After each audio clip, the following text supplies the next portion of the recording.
When you sit down to write your book, would you rather be drained and tired and exhausted, or would you rather be full of energy and ready, a clear mind, and just ready to go at it? I'm guessing you would probably say the second. But in my experience working with authors, what I found is that for a lot of people, what ends up happening is that they set aside time to write, but they don't consider this one thing that's super important. And I think it goes into, this is bigger than just writing, honestly. I think if you listen to this tip, that it actually will help you with your entire life. Especially if you consider yourself a type A person and or maybe you got Superman or Superwoman complex and you're just like, dude, I could do everything. I had a mentor who said, you can do everything, you just can't do everything right now. So I wanted to take a moment to just speak a little bit about a way that as an author that's looking to plan time to write, there's one thing that I think is good that not a lot of people talk about when it comes to planning your time and productivity. You hear about, hey, setting your priorities, making sure that you do time blocking and habit stacking and all those things. All of that stuff is good. And I think that you should do that. I'm not going to go into super detail on any of those things because the main thing I'm going to focus on is this one specific thing that I believe that most people's plans lack. And what that thing is planning based on energy level. Because we only have so much energy, we only have so much time, so much energy to give in any given day. So if you're making a schedule to write and you're making it around like, you know what, I'm gonna write after I get off work or after whatever. And so you've poured so much into so many people and into so many activities throughout the day. Now you're trying to sit down and do an activity that requires your mind, your soul, your heart, like your energy. So if you've already given out all the energy you have for the day and you're trying to give it your best shot to write, it's going to be hard to do that. So my suggestion is, of course, think about your priorities. Something that I do when I'm planning out my week, and that I've started doing this, I thank God that I learned how to do this, is I do time budgeting. So what that looks like is I'll sit down. I know there's 168 hours in a week, I think, right? 168 hours in a week.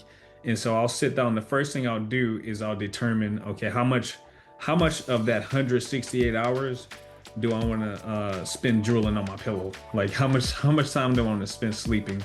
So, you may say, you know what, I'm in a season of life where I can only get 6 hours of sleep per night. So 6 times 7 is 42. You make your goal for the week to sleep for 42 hours. And then from there, for me, the next thing on my list is my devotional, my prayer, like my prayer time. How much time, how many hours am I going to spend doing all those? So you do that for the different aspects of your life, fitness, health, whatever it is, relationships, work, all those things. And before you can, this is why a lot of people do fail to stick with what they're doing, is because one, they don't have a plan for their time. So if you are listening to this and you want to write a book, but you don't even plan your time, you just kind of, go through life and you hadn't really done that and really sat down to, think about how you use your time. Are there some things that you can combine to make it better? You'd be surprised how much more you can get when you budget out your time. And so that's one thing to get out of the way and to do. And then, as you do that, you're just looking at, okay, hey, this is how much time I'm really working with. And based on that, this is where writing can fit into the process. I know that on Saturday mornings, I can put the kids on some cartoons, give them some cereal. I don't do that, by the way, but give them some cereal, do whatever you do. and I know that I can get a little bit of extra sleep, and so then I could wake up and I could be refreshed. I know I can, um, once I come from the gym, I'm kind of like pumped up a little bit, and I got, so you plan that out on where you can have the maximum energy, because you want to be able to do that. And then, it includes the night prior. If you're going to be writing, hey, have your stuff set up.